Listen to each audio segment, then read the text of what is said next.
Yakobus pasal 1. Salam dari Yakobus, hamba Allah dan Tuhan Yesus Kristus, kepada kedua belas suku di perantauan.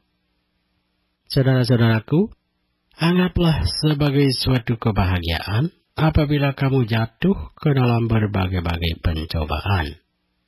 Sebab kamu tahu bahwa ujian terhadap imanmu itu menghasilkan ketekunan.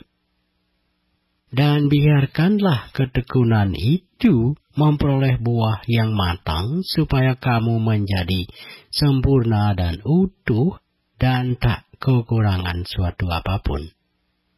Tetapi apabila di antara kamu ada yang kekurangan hikmat, hendaklah ia meminta kepadanya kepada Allah yang memberikan kepada semua orang dengan murah hati dan dengan tidak membangkit-bangkit, maka hal itu akan diberikan kepadanya. Hendaklah ia memintanya dalam iman, dan sama sekali jangan bimbang, sebab orang yang bimbang sama dengan gelombang laut yang diombang-ambingkan kian kemari oleh angin. Orang yang demikian janganlah mengira bahwa ia akan menerima sesuatu dari Tuhan. Sebab orang yang mendua hati tidak akan tenang dalam hidupnya. Baiklah saudara yang berada dalam keadaan yang rendah, bermegah karena kedudukannya yang tinggi, dan orang kaya karena kedudukannya yang rendah, sebab ia akan lenyap seperti bunga rumput. Karena matahari terbit dengan panasnya yang terik, dan melayukan rumput itu, sehingga gugurlah bunganya, dan hilanglah semaraknya. Demikian jugalah halnya dengan orang kaya, di tengah-tengah segala usahanya ia akan lenyap. Berbahagialah orang yang bertahan dalam pencobaan, sebab apabila ia sudah tahan uji, ia akan menerima mahkota kehidupan yang dijanjikan Allah kepada barang siapa yang mengasihi Dia. Apabila seorang dicobai, janganlah ia berkata, pencobaan ini datang dari Allah. Sebab Allah tidak dapat dicobai oleh yang jahat, dan ia sendiri tidak mencobai siapapun. Tetapi tiap-tiap orang dicobai oleh keinginannya sendiri, karena ia diseret dan dipikat olehnya. Dan apabila keinginan itu telah dibuahi, ia melahirkan dosa. Dan apabila dosa itu sudah matang, ia melahirkan maut. Saudara-saudara, yang kukasihi, janganlah sesat. Setiap pemberian yang baik dan setiap anugerah yang sempurna datangnya dari atas, diturunkan dari Bapa segala terang. Padanya tidak ada perubahan atau bayangan karena pertukaran. Atas kehendaknya sendiri ia telah menjadikan kita oleh firman kebenaran, supaya kita pada tingkat yang tertentu menjadi anak sulung di antara semua ciptaannya. Hai saudara-saudara yang kukasihi, ingatlah hal ini. Setiap orang hendaklah cepat untuk mendengar, tetapi lambat untuk berkata-kata, dan juga lambat untuk marah. Sebab amarah manusia tidak mengerjakan kebenaran di hadapan Allah. Sebab itu buanglah segala sesuatu yang kotor dan kejahatan yang begitu banyak itu, dan terimalah dengan lemah lembut firman yang tertanam di dalam hatimu, yang berkuasa menyelamatkan jiwamu. Tetapi hendaklah kamu menjadi pelaku firman, dan bukan hanya pendengar saja. Sebab jika tidak demikian, kamu menipu dirimu sendiri. Sebab jika seorang hanya mendengar firman saja, dan tidak melakukannya, ia adalah seumpama seorang yang sedang mengamat-amati mukanya yang sebenarnya di depan cermin. Baru saja ia memandang dirinya, ia sudah pergi atau ia segera lupa bagaimana rupanya. Tetapi barang siapa meneliti hukum yang sempurna, yaitu hukum yang memerdekakan orang, dan ia bertekun di dalamnya, jadi bukan hanya mendengar untuk melupakannya, tetapi sungguh-sungguh melakukannya, ia akan berbahagia oleh perbuatannya. Jikalau ada seorang menganggap dirinya beribadah, tetapi tidak mengekang lidahnya, ia menipu dirinya sendiri, maka sia-sialah ibadahnya. Ibadah yang murni dan yang tak bercacat di hadapan Allah Bapa kita ialah mengunjungi yatim piatu dan janda-janda dalam kesusahan mereka, dan menjaga supaya dirinya sendiri tidak dicemarkan oleh dunia. Yakobus pasal 2. Saudara-saudaraku, sebagai orang yang beriman kepada Yesus Kristus Tuhan kita yang mulia, janganlah iman itu kamu amalkan dengan memandang muka.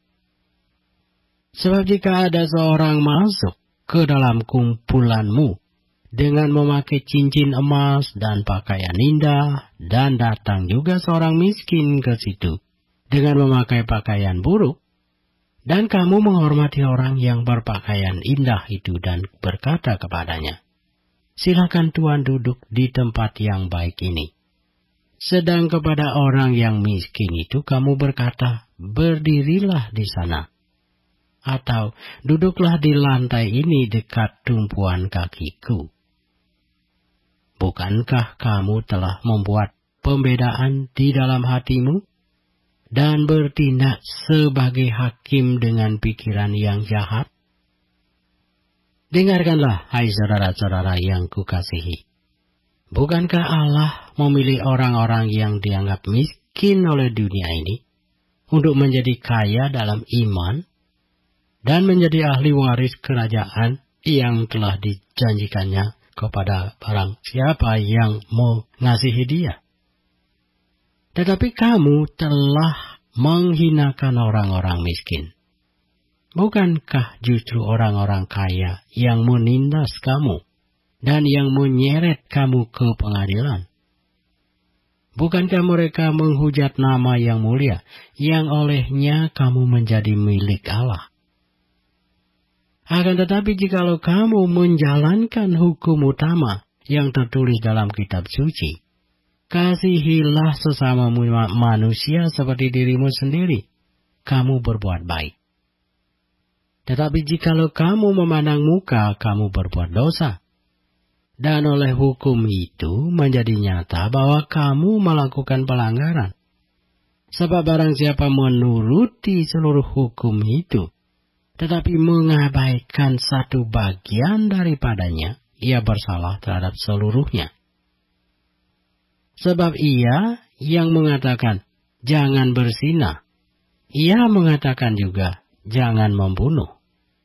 Jadi jika kamu tidak berzina tetapi membunuh, maka kamu menjadi pelanggar hukum juga. Berkatalah dan berlakulah seperti orang-orang yang akan dihakimi oleh hukum yang memerdekakan orang. Sebab penghakiman yang tak berbelas kasihan akan berlaku atas orang yang tidak berbelas kasihan. Tetapi belas kasihan akan menang atas penghakiman. Apakah gunanya, saudara-saudaraku, jika seorang mengatakan bahwa ia mempunyai iman, padahal ia tidak mempunyai perbuatan? Dapatkah iman itu menyelamatkan dia?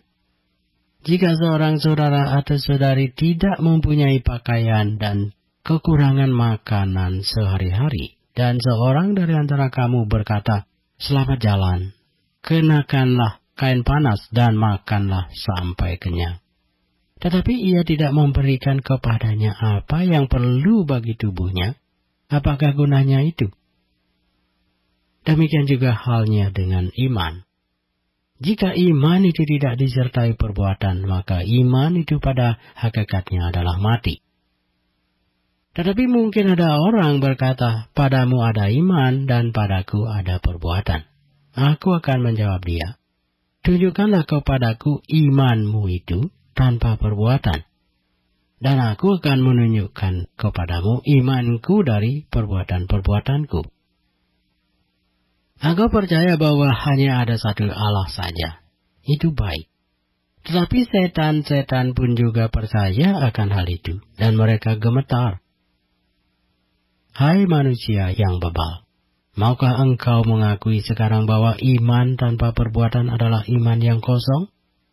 Bukankah Abraham bapa kita dibenarkan karena perbuatan-perbuatannya ketika ia mempersembahkan Ishak anaknya di atas mezbah?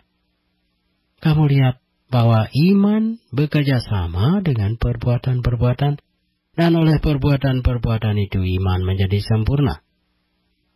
Dengan jalan demikian genaplah nas yang mengatakan, lalu percayalah Abraham kepada Allah, maka Allah memperhitungkan hal itu kepadanya sebagai kebenaran. Karena itu Abraham disebut sahabat Allah. Jadi kamu lihat bahwa manusia dibenarkan karena perbuatan-perbuatannya, dan bukan hanya karena iman. Dan bukankah demikian juga Rahab, pelacur itu, dibenarkan karena perbuatan-perbuatannya? Ketika ia menyembunyikan orang-orang yang disuruh itu di dalam rumahnya, lalu menolong mereka lolos melalui jalan yang lain. Sebab seperti tubuh tanpa roh adalah mati, demikian juga iman tanpa perbuatan-perbuatan adalah mati. Yakobus pasal 3. Saudara-saudaraku, janganlah banyak orang di antara kamu mau menjadi guru. Sebab kita tahu bahwa sebagai guru kita akan dihakimi menurut ukuran yang lebih berat. Sebab kita semua bersalah dalam banyak hal. Barang siapa tidak bersalah dalam perkataannya, ia adalah orang sempurna, yang dapat juga mengendalikan seluruh tubuhnya. Kita mengenakan kekang pada mulut kuda, sehingga ia menuruti kehendak kita. Dengan jalan demikian kita dapat juga mengendalikan seluruh tubuhnya. Dan lihat saja kapal-kapal, walaupun amat besar dan digerakkan oleh angin keras, namun dapat dikendalikan oleh kemudi yang amat kecil menurut kehendak jurumudi. Demikian juga lidah. Walaupun suatu anggota kecil dari tubuh, namun dapat memegahkan perkara-perkara yang besar. Lihatlah, betapapun kecilnya api, ia dapat membakar hutan yang besar. Lidah pun adalah api. Ia merupakan suatu dunia kejahatan, dan mengambil tempat di antara anggota-anggota tubuh kita sebagai sesuatu yang dapat menodai seluruh tubuh dan menyalakan roda kehidupan kita, sedang ia sendiri dinyalakan oleh api neraka. Semua jenis binatang liar, burung-burung, serta binatang-binatang menjalar, dan binatang-binatang laut dapat dijinakkan dan telah dijinakkan oleh sifat manusia. Tetapi tidak seorang pun yang berkuasa menjinakkan lidah. Ia ada sesuatu yang buas, yang tak terkuasai, dan penuh racun yang mematikan. Dengan lidah kita memuji Tuhan, Bapa kita, dan dengan lidah kita mengutuk manusia yang diciptakan menurut rupa Allah. Dari mulut yang satu keluar berkat dan kutuk. Hal ini, saudara-saudaraku, tidak boleh demikian terjadi. Adakah sumber memancarkan air tawar dan air pahit dari mata air yang sama? Saudara-saudaraku, adakah pohon ara dapat menghasilkan buah zaitun? Dan adakah pokok anggur dapat menghasilkan buah ara? Demikian juga mata air asin tidak dapat mengeluarkan air tawar. Siapakah di antara kamu yang bijak dan berbudi? Baiklah ia dengan cara hidup yang baik menyatakan perbuatannya oleh hikmat yang lahir dari kelemah lembutan. jika kamu menaruh perasaan iri hati dan kamu mementingkan diri sendiri, janganlah kamu memegahkan diri, dan janganlah berdusta melawan kebenaran. Itu bukanlah hikmat yang datang dari atas, tetapi dari dunia, dari nafsu manusia, dari setan-setan. Sebab di mana ada iri hati dan mementingkan diri sendiri, di situ ada kekacauan dan segala macam perbuatan jahat. Tetapi hikmat yang dari atas adalah pertama-tama murni. Selanjutnya, pendamai, peramah, penurut, penuh belas kasihan, dan buah-buah yang baik, tidak memihak dan tidak munafik. Dan buah yang terdiri dari kebenaran ditaburkan dalam damai untuk mereka yang mengadakan damai. Yakobus pasal 4. Dari manakah datangnya sengketa dan pertengkaran di antara kamu? Bukankah datangnya dari hawa nafsumu yang saling berjuang di dalam tubuhmu? Kamu mengingini sesuatu, tetapi kamu tidak memperolehnya, lalu kamu membunuh. Kamu iri hati, tetapi kamu tidak mencapai tujuanmu, lalu kamu bertengkar dan kamu berkelahi. Kamu tidak memperoleh apa-apa, karena kamu tidak berdoa. Atau kamu berdoa juga, tetapi kamu tidak menerima apa-apa karena kamu salah berdoa. Sebab yang kamu minta itu hendak kamu habiskan untuk memuaskan hawa nafsumu. Hai kamu orang-orang yang tidak setia, tidakkah kamu tahu bahwa persahabatan dengan dunia adalah permusuhan dengan Allah? Jadi barang siapa hendak menjadi sahabat dunia ini, ia menjadikan dirinya musuh Allah. Janganlah kamu menyangka bahwa kitab suci tanpa alasan berkata, roh yang ditempatkan Allah di dalam diri kita diingininya dengan cemburu. Tetapi kasih karunia yang dianugerahkannya kepada kita lebih besar daripada itu. Karena itu ia katakan, Allah menentang orang yang congkak, tetapi mengasihani orang yang rendah hati. Karena itu tunduklah kepada Allah dan lawanlah iblis, maka ia akan lari daripadamu. Mendekatlah kepada Allah, dan ia akan mendekat kepadamu. Tahirkanlah tanganmu, hai kamu orang-orang berdosa, dan sucikanlah hatimu, hai kamu yang mendua hati. Sadarilah kemalanganmu, berdukacita dan merataplah. Hendaklah tertawamu kamu ganti dengan ratap, dan sukacitamu dengan dukacita. Rendahkanlah dirimu di hadapan Tuhan, dan ia akan meninggikan kamu. Saudara-saudaraku, janganlah kamu saling memfitnah. Barang siapa memfitnah saudaranya atau menghakiminya, ia mencela hukum dan menghakiminya. Dan jika engkau menghakimi hukum, maka engkau bukanlah penurut hukum, tetapi hakimnya.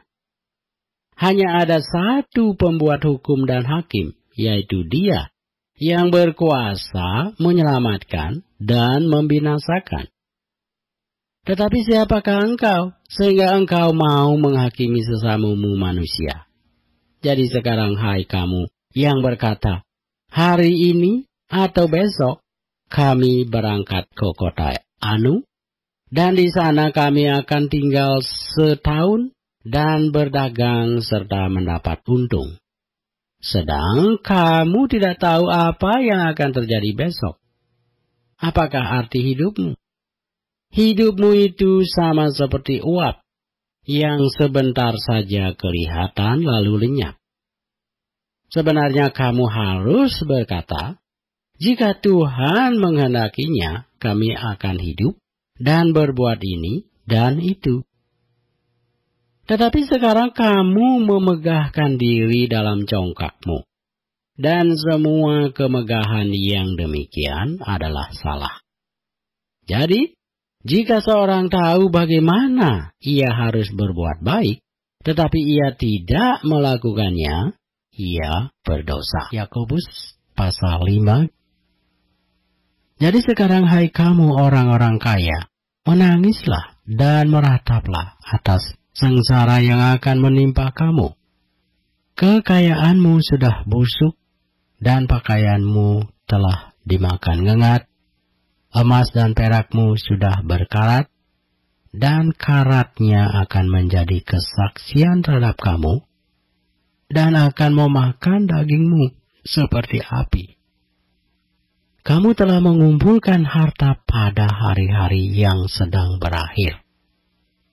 Sesungguhnya telah terdengar teriakan besar, karena upah yang kamu tahan dari buruh yang telah menuai hasil ladangmu, dan telah sampai ke telinga Tuhan semesta alam keluhan mereka yang menyabit panenmu.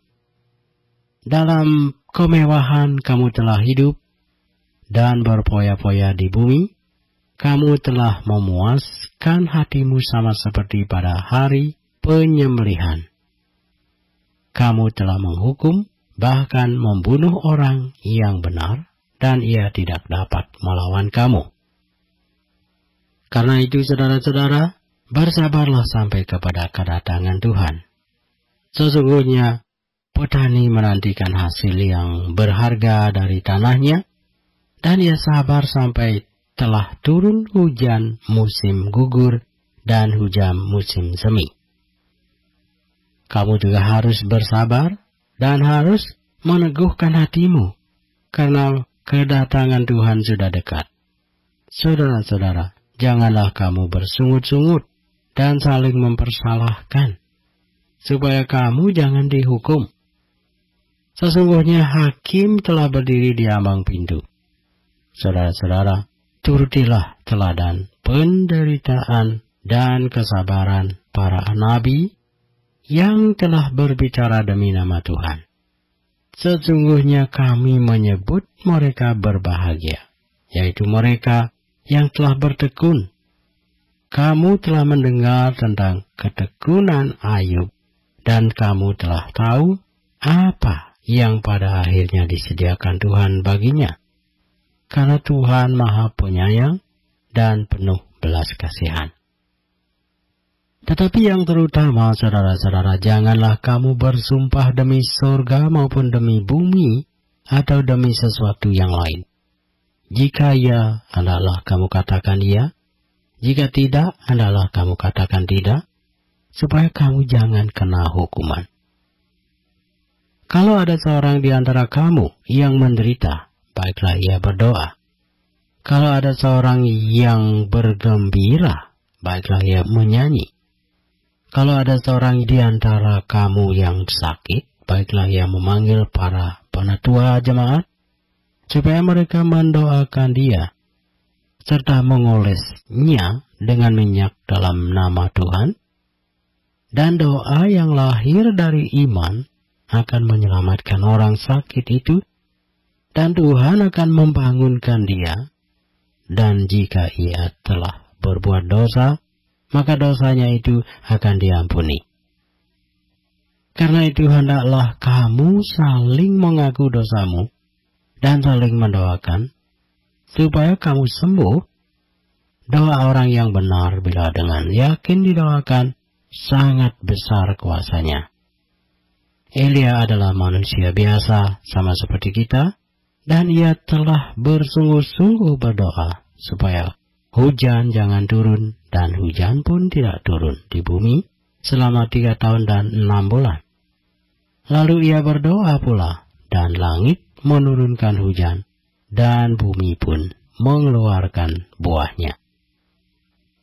Saudara-saudaraku, jika ada di antara kamu yang menyimpang dari kebenaran, dan ada seorang yang membuat dia berbalik, ketahuilah bahwa barang siapa membuat orang berdosa berbalik dari jalannya yang sesat, ia akan menyelamatkan jiwa orang itu dari maut dan menutupi banyak dosa.